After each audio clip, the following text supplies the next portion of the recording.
শুভ দিন আমার প্রিয় ছাত্রছাত্রী। আর্টস ম্যাগনেট বিশ্বজিৎ চ্যানেলে তোমাদের স্বাগতম। তো প্রিয় ছাত্রছাত্রীরা, আজ আমরা আলোচনা করব ক্লাস নবম শ্রেণীর আবহমান কবিতাটি। তো এই আবহমান কবিতাটি তোমরা এখান থেকে বুঝে নেওয়ার পর আশা করি তোমাদের আর কোনো সমস্যা কিন্তু হবে না। তো এই আবহমান কবিতাটি লিখেছেন কবি নীরেন্দ্রনাথ চক্রবর্তী। তো কবি নীরেন্দ্রনাথ চক্রবর্তী জন্মগ্রহণ করেছিলেন 1924 খ্রিস্টাব্দে 19শে অক্টোবর বাংলাদেশের ফরিদপুর জেলার চান্দা গ্রামে। তিনি অনেকগুলো কাব্যগ্রন্থ লিখেছিলেন। তো তার মধ্যে বিখ্যাত কাব্যগ্রন্থ উলঙ্গ রাজা, এছাড়াও নীল নির্জন, অন্ধকার বারান্দা প্রভৃতি। এই নীরেন্দ্রনাথ চক্রবর্তী মারা গিয়েছিলেন 2018 সালের 25শে ডিসেম্বর। আচ্ছা, তো আবহমান, এই যে আবহমান কথাটি, এই আবহমান কথাটির কিন্তু একটা অর্থ রয়েছে। এই আবহমান কথাটির অর্থ হলো চিরকালীন বা যুগ যুগ ধরে প্রচলিত বা দীর্ঘকালীন। তো কবি যে আবহমান কবিতাটি যখন লিখেছিলেন, তো এই আবহমান কবিতাটির মাধ্যমে কবি বুঝিয়েছেন যে যে প্রবাসী যে ভারতীয়, প্রবাসী যে ভারতীয়রা রয়েছে, এই প্রবাসী ভারতীয় কারা? অর্থাৎ যে সমস্ত ভারতীয়রা এই পল্লী বাংলায় বা আমাদের এই মাতৃভূমিতে জন্মগ্রহণ করে কর্মসূত্রে বা নিত্যনৈমিত্তিক কাজের জন্য সে কিন্তু আজ প্রবাসী হয়েছে বা অন্য দেশে বসবাস করছে। তো কবি বলেছেন যে সমস্ত ভারতবাসী আমাদের এই পল্লী বাংলায় কোলে বড় হয়ে নিত্যনৈমিত্তিক বা কর্মসূত্রে আজ প্রবাসে বসবাস করছে, তারা কিন্তু বারবার ফিরে আসতে চেয়েছে বঙ্গ প্রকৃতির কোলে। অর্থাৎ তাদের যে দুর্বার আকর্ষণ, তাদের এই যে দীর্ঘকালীন যে আকর্ষণ, অর্থাৎ কখনোই যে শেষ হয়ে যায় না, যে মাতৃভূমির প্রতি অর্থাৎ মায়ের প্রতি যে বন্ধন যে কখনো ছিন্ন হয়ে যায় না, সেটা কবি কিন্তু এখানে আবহমান কবিতাতে বলেছেন। দেখো, যা গিয়ে ওই উঠানে তোর দ্বারা লাউ মাচাটার পাশে ছোট্ট একটা ফুল দুলছে, ফুল দুলছে ফুল সন্ধ্যার বাতাসে।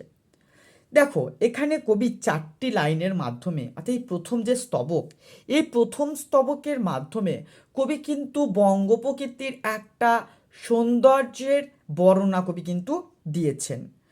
কবি নিজের মন থেকে বা নিজের যে হৃদয় থেকে যে কথাগুলো বলছেন, যে যা গিয়ে ওই উঠানে তোর দ্বারা, অর্থাৎ কবি যে অনুভূতিটাকে ব্যক্ত করছেন, যে যা গিয়ে ওই উঠানে তোরা দ্বারা লাউ মাচাটার পাশে। কবি বলছেন ওই যে প্রবাসী ভারতীয়দেরকে, যারা কর্মসূত্রে আজ বিদেশে বসবাস করছে, তাদেরকে কবি বলছেন যে যা গিয়ে ওই উঠানে তোর দ্বারা, অর্থাৎ তোরা ওই উঠানে গিয়ে দাঁড়া, অর্থাৎ তোদের যে পৈতৃক যে ভিটেমাটি, তোদের যে পূর্বপুরুষের যে ভিটেমাটি, তার যে উঠান রয়েছে, সেই উঠানে গিয়ে তোরা কিন্তু দাঁড়া। এই উঠান হলো আমাদের গ্রাম বাংলার বাড়ির সামনে যে ছোট জায়গা, সেই জায়গাটাকেই কবি এখানে নির্দেশ করেছেন বা সেই জায়গাটাকে কবি বলা হয়।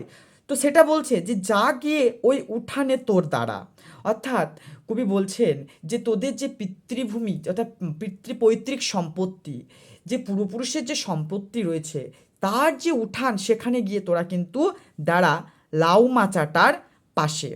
আমাদের বঙ্গ প্রকৃতির বা পল্লীগ্রামের একটা অতি পরিচিত গাছ হচ্ছে কিন্তু লাউ গাছ।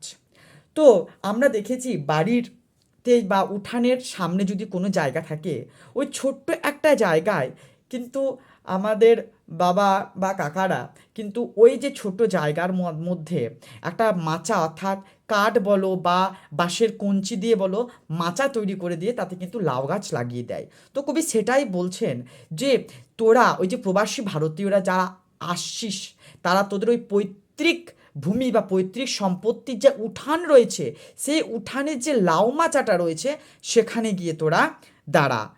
ছোট্ট একটা ফুল দুলছে, ফুল দুলছে ফুল সন্ধ্যার বাতাসে। অর্থাৎ ওই যে লাউ লাউ গাছের যে ছোট্ট একটা ফুল, সেটা কখন দুলছে?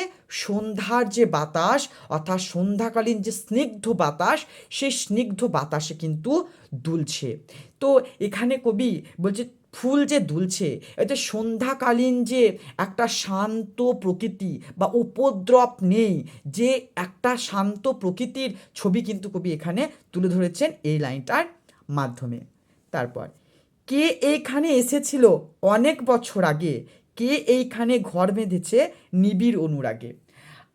আমার যে সমস্ত প্রবাসী ভারতীয়রা, তারা আজ যারা প্রবাসী হয়েছে, অর্থাৎ বিদেশে বসবাস করছে, তারা কিন্তু এইখানে, অর্থাৎ এই যে পল্লী বাংলা, এই যে মাতৃভূমি, এখানেই তারা কিন্তু বড় হয়েছে।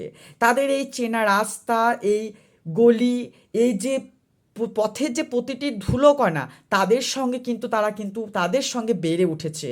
তারা কিন্তু প্রতিটি রাস্তার যে মাপ তারা কিন্তু জানে। তো কবি বলছি এই যে এইখানে, অর্থাৎ মাতৃভূমিতে, অর্থাৎ এই যে বঙ্গ প্রকৃতিতে, এই যে পল্লী বাংলায় যে সমস্ত প্রবাসীরা বেড়ে উঠেছে, তারা কিন্তু অনেক বছর আগে, তারা যে আজ প্রবাসী হয়ে গিয়েছে, তার আগে কিন্তু এই পল্লী বাংলার কোলে, অর্থাৎ এই মাতৃভূমির কোলে বা এই বঙ্গভূমিতে কিন্তু বেড়ে উঠেছিল।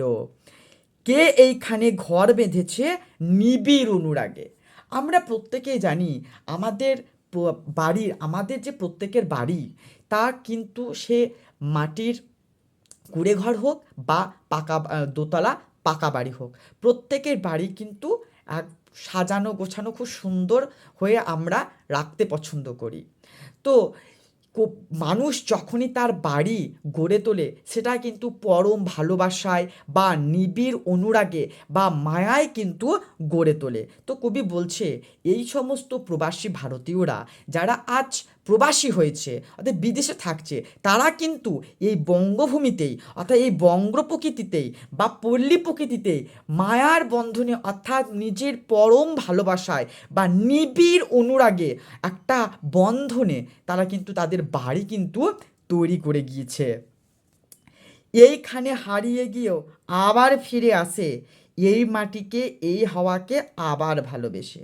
বলছে এইখানে হারিয়ে গিয়েও আবার ফিরে আসে যে সমস্ত প্রবাসী ভারতীয়রা আজ কর্মসূত্রে বিদেশে বসবাস করছে, তারা কিন্তু এখান থেকে চলে গেলেও তারা যে বঙ্গ প্রকৃতিতে বেড়ে উঠেছে, তার হাওয়া বাতাস জল গ্রহণ করে, তার তাকে তার স্নেহের স্পর্শে তারা যে বেড়ে উঠেছে, তাই তারা বারবার যদি হারিয়েও যায়, অর্থাৎ তারা যদি বারবার বঙ্গ প্রকৃতির কাছ থেকে যদি দূরেও চলে যায়, কিন্তু বঙ্গভূমি বা মাতৃভূমির প্রতি তাদের যে দুর্বার আকর্ষণ, তাদের যে একটা মায়ার যে বন্ধন রয়েছে, সেই মায়ার বন্ধনে তারা কিন্তু বারবার ফিরে আসে এই বঙ্গ প্রকৃতির কোলে।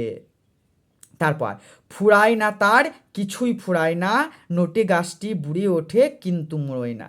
বলছে ফুরায় না তার কিছুই ফুরায় না, অর্থাৎ সে চলে গিয়েছে, সে কিন্তু নেই, কিন্তু তার যে ভালোবাসা, তার যে দীর্ঘকালীন যে মাতৃভূমির প্রতি একটা বন্ধন, সেটা কিন্তু রয়েই গেছে, সেটা কিন্তু কখনোই ফুরিয়ে যাবে না, সেটা কিন্তু কখনোই শেষ হয়ে যাবে না। এখানেই কিন্তু কবিতাটার তাৎপর্য।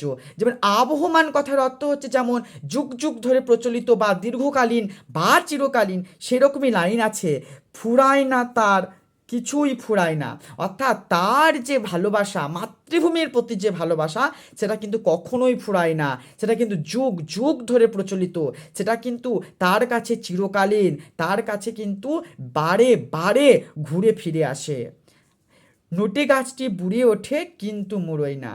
তারা, অর্থাৎ প্রবাসী ভারতীয়রা, অর্থাৎ তারা যেখানে গেছে, তারা যদি সেখানে, অর্থাৎ তাদের বয়সের একটা অন্তিম পর্যায়েও যদি চলে যায়, তারা যদি একটা সময়ের মধ্যেও যদি চলে যায়, কিন্তু তারা যদি একটা কর্মহীনও যদি হয়ে যায়, কিন্তু তাদের যে ভালোবাসা, মাতৃভূমির প্রতি যে ভালোবাসা, তবু কবি সেটাই নিজের বিবেক থেকে বলেছে যে তাদের যে মাতৃভূমির প্রতি ভালোবাসা, তাদের সব কিছু শেষও যদি হয়ে যায়, কিন্তু সেটা মুড়িয়ে যায় না, তারা কিন্তু তারা কিন্তু সেই বঙ্গভূমির প্রতি অর্থাৎ মাতৃভূমির প্রতি দুর্বার আকর্ষণে অর্থাৎ বারবার সেই বন্ধনের প্রতি তারা টান পেয়ে অর্থাৎ সেই টানে কিন্তু বারবার ফিরে আসে।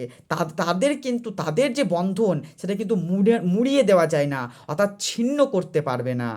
আবার দেখো, যা গিয়ে ওই উঠানে তোর দ্বারা লাউ মাচাটার পাশে ছোট্ট একটা ফুল দুলছে ফুল সন্ধ্যার বাতাসে। সেম স্তবক এখানেও কবি কিন্তু বলেছেন। তো আজ এই পর্যন্ত এই পাঠটুকুই থাকুক। তারপর তোমাদের যদি ভালো লাগে তোমরা কমেন্টে জানাবে যে স্যার ভালো লাগছে, তো পরের সেকেন্ড পার্ট কিন্তু আমরা নিয়ে আসবো। আর যদি ভালো লাগে একটা লাইক, কমেন্ট আর সাবস্ক্রাইব করে দিও। ধন্যবাদ।